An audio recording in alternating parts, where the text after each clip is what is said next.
औज़ुबिल्लाहिमिनश्शैतानिर्रजीम बिस्मिल्लाहिर्रहमानिर्रहीम। अस्सलाम वालेकुम एवरीवन। उम्मीद करता हूँ आप सब खैरियत से होंगे। आज हम अपना लेक्चर नंबर 11 स्टार्ट करेंगे। लेक्चर नंबर 11 में हम सबसे पहले लैपलेस इक्वेशंस को देखेंगे कि लैपलेस इक्वेशन क्या होती है।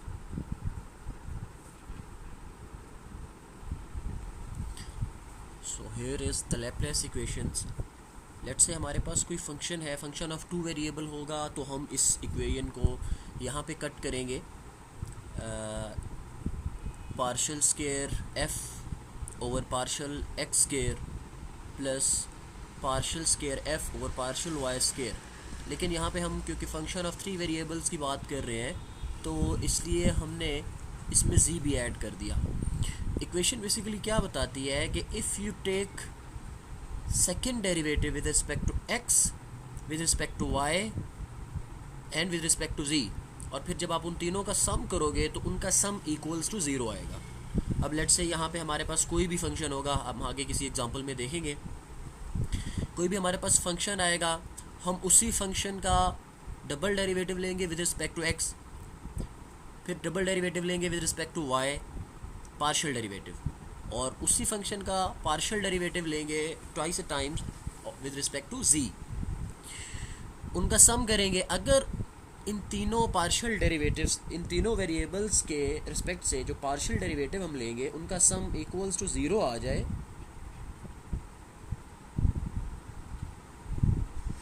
तो फिर क्या होगा, आप कहेंगे कि ये लैपलेस इक्वेशन को सेटिस्फाई कर रहा है। ठीक है। अब इससे रिलेटेड क्वेश्चन सिंपल, आपको कोई जो है ना इस इक्वेशन को आपने रिमाइंड करना है। आपको कोई भी सवाल दिया जा सकता है, कोई भी फंक्शन आपको दिया जा सकता है और क्वेश्चन साथ दे दिया जाएगा कि प्रूव करें कि ये लैपलेस इक्वेशन को सेटिस्फाई करता है, या आप वेरीफाई करें कि either this function satisfy the Laplace equation और नॉट। ठीक है। इसी से रिलेटेड हम एग्जांपल देखते हैं। जो नेक्स्ट एग्जांपल है हमारी, show that the function f of x y. अब देखें ना, यहाँ पे हमारे पास फंक्शन ऑफ टू वेरिएबल है, सिर्फ एक्स और वाई में, जी वाली इसमें कोई चीज़ नहीं है, तो हम अपनी लैपलेस इक्वेशन को curl square F over curl x square plus partial square F over partial y square, बस यहाँ पे दो वेरिएबल्स के साथ लिखेंगे। ये जो हमें फंक्शन गिवन है, हम इसका विद रिस्पेक्ट टू एक्स दो बार डेरिवेटिव लेंगे, फिर विद रिस्पेक्ट टू वाई दो बार डेरिवेटिव लेंगे, उन दोनों का सम करेंगे। अगर सम इक्वल आ जाए, आना चाहिए, क्योंकि जब भी when ever you got a question जिसमें लिखा हो कि शो डैट, तो शो डैट का मतलब होता है कि जो आपको फंक्शन गिवन है वो उस कंडीशन को सेटिस्फाई करता है, आपने उसे प्रूव करना है। हाँ, कहीं पे ऐसा हो कि वेरीफाई करना हो, गिवन हो कि वेरीफाई करे, तो फिर वहाँ पॉसिबिलिटी होती है कि वो सेटिस्फाई कर भी सकता है, नहीं भी कर सकता। यहाँ पे चूँकि आप एग्जांपल देखो, show that the function satisfies the Laplace equation, तो इसका मतलब हम इसका डेरिवेटिव लेंगे, उनको जब सम अप करेंगे तो वो उसको सेटिस्फाई करेगा।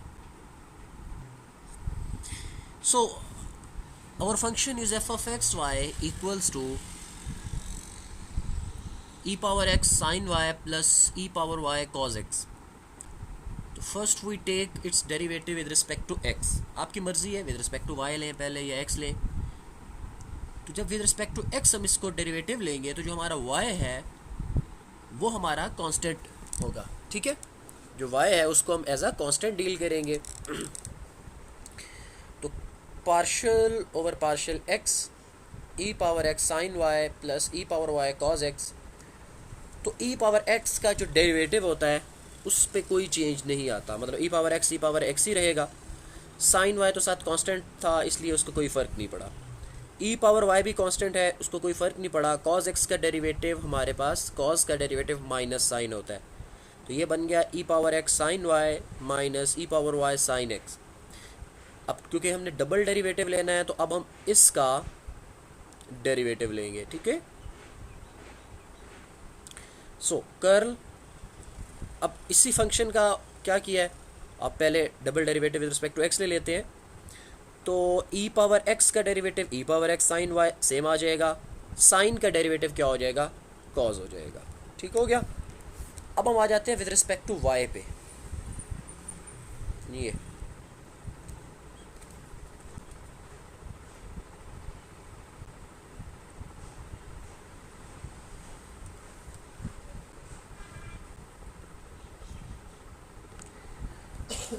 और ये हमारा अब आ जाएगा first derivative with respect to y, partial derivative with respect to Y.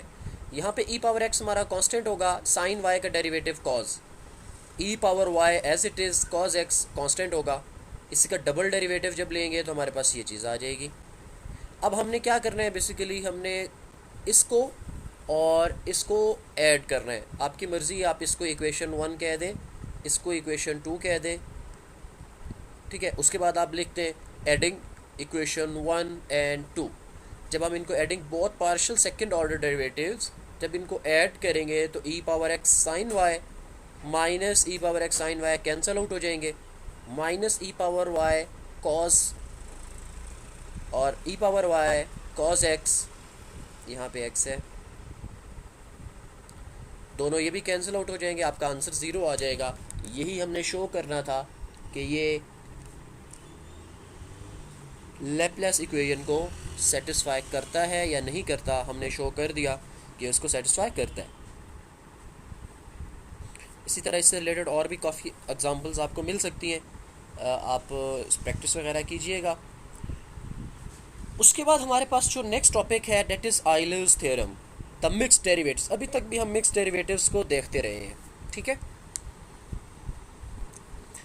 हम अपने प्रीवियस लेक्चर में, जो लेक्चर 9 और 10 था, उसमें भी इससे रिलेटेड एग्जांपल्स को सॉल्व किया था, ठीक है।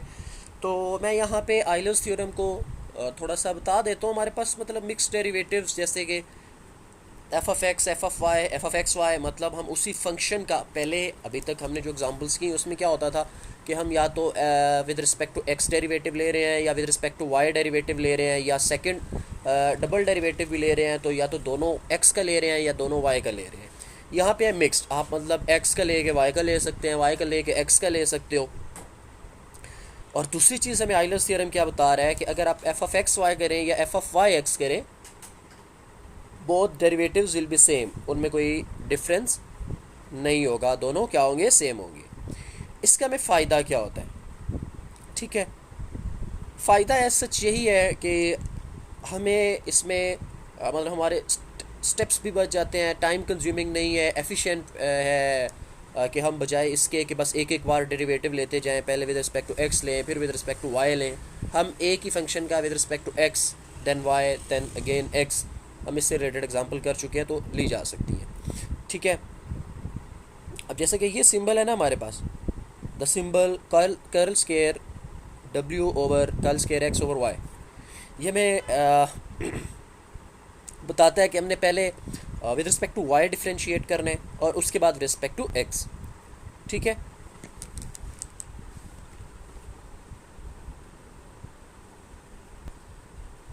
Then we have some examples related to the Euler's theorem, or you can say mixed derivatives. तो एग्जाम्पल्स सॉल्व हैं, मैं आपके साथ शेयर कर दूंगा। इन एग्जांपल्स की आप लोगों ने खुद ही प्रैक्टिस करनी है। I am not gonna explain these examples. अगर किसी को कोई प्रॉब्लम होता है तो इंशाल्लाह we can discuss those problem specifically.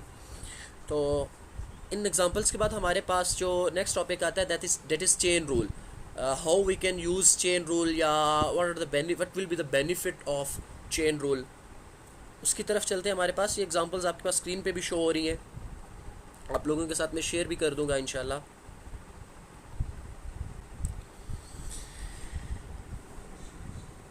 Here we can start with chain rule. Chain rule सबसे पहले हम देखेंगे chain rule with one variable, कि हमारे पास कोई फंक्शन है, फंक्शन ऑफ वन वेरिएबल है, let's say F of x है, एफ ऑफ वाई है, एफ ऑफ जी है, तो डिपेंड करता है वेरिएबल, आप कोई भी चूज़ कर सकते हैं, दैट डजंट मैटर। अब उसमें हम चेन रूल अप्लाई कैसे करेंगे। अच्छा, अगर आप इसको अंडरस्टैंड करें ना, chain rule by name he it's a chain, मतलब एक तो हमारे पास पहले था ना कि एक जब फंक्शन एफ ऑफ एक्स है, एफ ऑफ एक्स के लिए तो हम पहले भी डेरिवेटिव डायरेक्टली ले चुके हैं, तो यहाँ पे हमें ज़रूरत क्यों पड़ी है कि why we are using chain rule.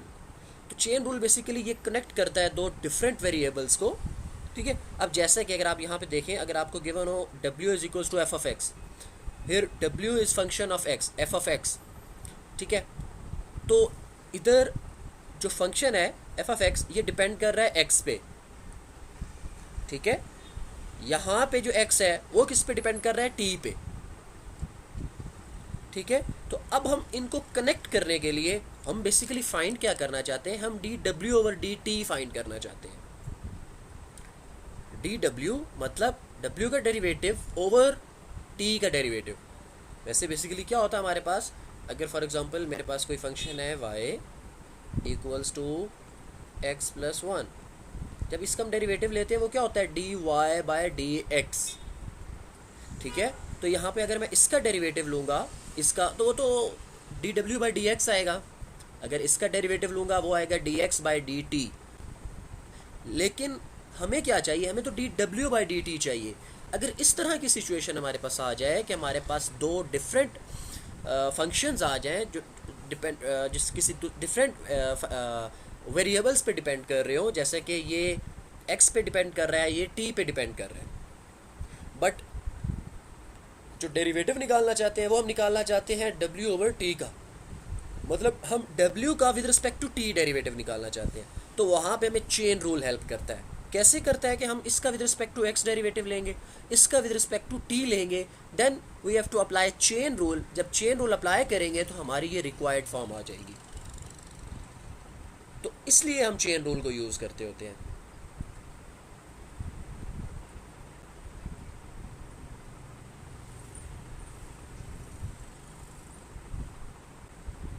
Example 6 है मेरे पास, let's w is equals to x plus 4 and x is equals to sin t. Find dw by dt using the chain rule. अगर आपके पास यहाँ पे ये स्टेटमेंट ना भी हो using the chain rule, then definitely you have to use a chain rule. यहाँ पे लिखने की ज़रूरत नहीं है, ये तो just for your knowledge लिख दी गई है। लेकिन अगर ये स्टेटमेंट ना साथ ना भी होती, आपको पता होना चाहिए कि हमने यहाँ पे चेन रूल यूज़ करना है, अदरवाइज हम इसको D W by D T find कर ही नहीं सकते, because W is the function of x. तो जिसका फंक्शन होता है वो उसी के हिसाब से हम डेरिवेटिव, उसकी रिस्पेक्ट से हम डेरिवेटिव लेते हैं। ठीक हो गया। अब यहाँ पे क्या करेंगे, इसका with respect to x derivative लेंगे, D W by D X, T by D X of X plus 4 जो कि 1 आएगा। इसका derivative with respect to T लेंगे जो कि कॉस टी आएगा। आप यहाँ पे देखो D W by D x and D X by D T, हमें क्या चाहिए D W by D T. तो चेन रूल की हेल्प से हम इन दोनों को क्या कर देंगे, multiply, D W by D X by D T, जो कि इक्वल होगा D W by D T के 1 इंटू कॉस टी। तो D W by D T आपके पास क्या आ जाएगा, कॉस टी। तो ये चेन रूल का हमें फ़ायदा है कि अगर हमारे पास दो डिफरेंट डिपेंडेंट वेरिएबल्स हैं तो हम उनको कैसे कनेक्ट कर सकते हैं। अब यहाँ पे देखें ना, if y is a function of u is a function of v, तो chain rule helps us to make this y function of v। ठीक है, इसी तरह if v is function of w is function of z, तो chain rule की help से हमारे पास v dv ओवर dz आ जाएगा। इस तरह से कनेक्ट कर सकते हैं हम। ठीक है, अब हमारे पास आ जाता है कि अगर जो फंक्शन है वो 2 वेरिएबल फंक्शन हो, ठीक है, एक्स वाई का, और x and y are functions of 1 variable t, तो फिर हम चेन रूल कैसे अप्लाई कर सकते हैं। तो देखते हैं हम हमारे डिपेंडेंट वेरिएबल्स कौन से हैं, इंडिपेंडेंट वेरिएबल्स कौन से हैं। Let's say dependent variable w is equals to f of x y, हमारे पास w फंक्शन ऑफ 2 वेरिएबल्स है, तो हम इसका विद रिस्पेक्ट टू x भी लेंगे, विद रिस्पेक्ट टू y भी लेंगे। ठीक हो गया, क्योंकि 2 वेरिएबल्स है ना, तो partial derivative with respect to both variables हम लेंगे। Partial derivative with respect to x, partial derivative with respect to y। ठीक है, जो हमारे इंटरमीडिएट वेरिएबल्स हैं जो कि x एंड y हैं, वो किसके फंक्शंस हैं, t के। तो इन दोनों को हम विद रिस्पेक्ट टू t ही लेंगे, dx by D T, D Y by D T. तो ये हमारे पास चेन रूल बनेगा यहाँ पे, D W by D T curl w over curl x, D X over D T, partial w over partial y, D Y by D T.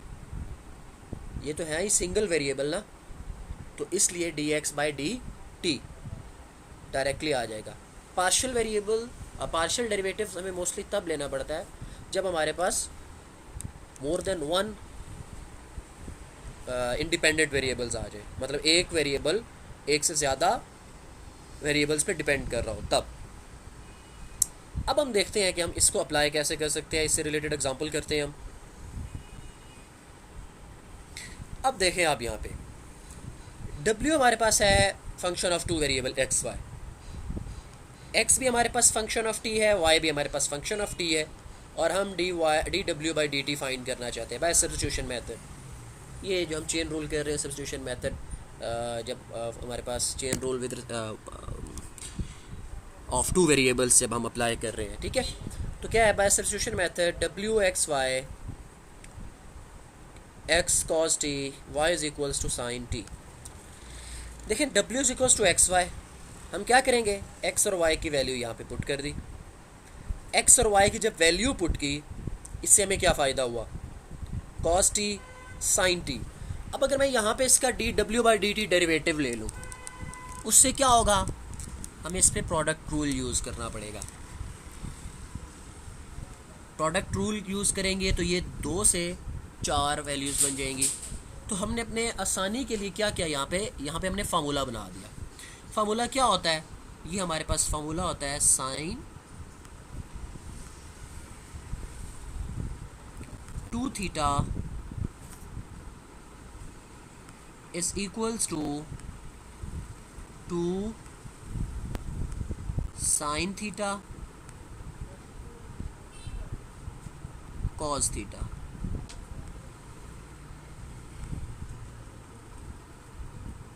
ठीक है, यहाँ पे थीटा की जगह कोई भी वेरिएबल हो सकता है, थीटा टी, यहाँ पे टी यूज़ कर रहे हैं। तो यहाँ पे अगर हमें 2 चाहिए था, हमने 2 से मल्टीप्लाई एंड डिवाइड कर दिया और ये फार्मूला बन गया हाफ साइन 2t। इसका फ़ायदा हमें ये हुआ कि हमारे पास एक सिंगल वेरिएबल बन गया है। हम इसका डेरिवेटिव लेंगे जो कि साइन 2t का डेरिवेटिव 2 cos 2t आ जाएगा। 2 को 2 से कैंसिल आउट किया तो dw बाई dt आपके पास डायरेक्टली cos 2t आ गया। If w is equals to x y x is equals to cos t, अब ये बात सब्स्टिट्यूशन था। अब ये चेन रूल की हेल्प से हम करेंगे, इसी क्वेश्चन को चेन रूल की हेल्प से करेंगे। आंसर्स देखेंगे कि दोनों मेथड से हमारे पास सेम आता है। अगर आपसे क्वेश्चन में बस इसको सॉल्व करने की बात की जाए, आप इन दोनों में से कोई भी यूज़ कर सकते हो। हाँ, अगर स्पेसिफाई कर दिया जाए कि आप सब्स्टिट्यूशन मेथड यूज़ करें या चेन रूल यूज़ करें, तो फिर आप रिस्ट्रिक्शंस आ जाएंगी, आपने वही मेथड यूज़ करना है। अगर कोई रिस्ट्रिक्शंस ना लगाई जाए कि आप कौन सा मेथड यूज़ करें, आप इन दोनों में से कोई भी मेथड यूज़ कर सकते हो। ठीक है, तो w is equals to x y, x is equal this, y is equal this. हमने इसका विद रिस्पेक्ट टू x भी डेरिवेटिव ले लिया, विद रिस्पेक्ट टू y भी लिया। इसी तरह x का विद रिस्पेक्ट टू t लिया, y का विद रिस्पेक्ट टू t लिया, चेन रूल अप्लाई किया, वैल्यूज़ पुट की, हमारे पास ये answer cos 2t।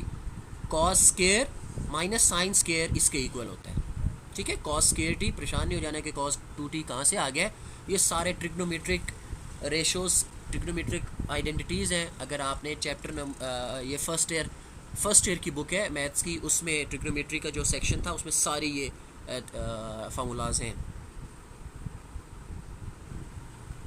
Now if we have such function that contains 3 variables x y and z, तो हम उस पर कैसे चेन रूल अप्लाई करते हैं, वैसे ही है जैसे हमने 2 वेरिएबल्स के लिए किया। इसमें बस एक स्टेप हमारा और एक्स्ट्रा आ जाएगा, जैसे कि partial derivative with respect to x, with respect to y, with respect to z। ठीक है, और उनका आगे वही dx by D T, D Y by D T और D G by D T आ जाएगा। ठीक है, तो ये हमारे पास स्टेटमेंट पे ऊपर 2 वेरिएबल्स के लिए थी, यहाँ पे ये D G over D T आ गया, एक चीज़ एक्स्ट्रा आ गई है। इससे रिलेटेड अगर हम एक एग्जांपल देखें, first of all we revise the example which we did in 8, मतलब प्रीवियस लेक्चर में हमने जो की f of x y z where x is z t y, तो ये हमारे पास एक जनरल फॉर्म आ गई। ठीक है, हमारे पास एग्जांपल है x square plus y plus z plus 4।